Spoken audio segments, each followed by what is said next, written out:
Well, hi guys.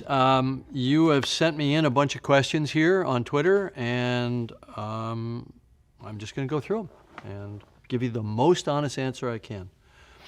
When did you first conceive of the idea of Avatar? What was your inspiration? Well, I'd say the very first seed of Avatar was a dream I had when I was in college. I was 19, and I had a dream about an amazing forest that was bioluminescent. And I got up afterwards. I was so inspired by the dream, I started sketching it in oil pastel, colored pencils, and so on. And years later, I started to incorporate that concept into a story. It wasn't Avatar, it was another story.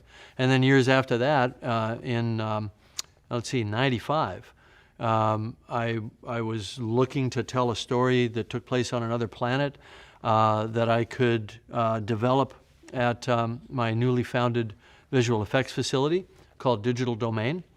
And so I incorporated that concept into a thing I called Avatar.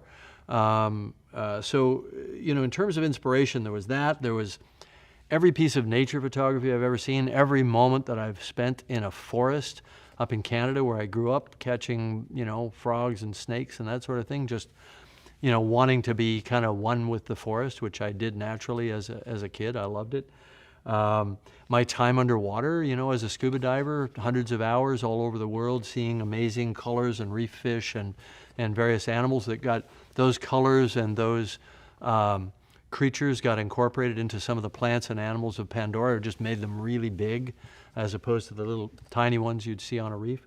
So the inspiration came from really all over the place my whole life. It also came from my sense of a strong sense of outrage and injustice about what was happening to the natural world, what was happening to indigenous cultures around the world, what had happened to them historically during the colonial period, my concern about the state of the world and the state of nature and of our sort of cultural disconnect from nature. So, there were a lot of things I wanted to say with the film. And, you feed that all, you melt that all down in one big pot and you stir it. What comes out is Avatar.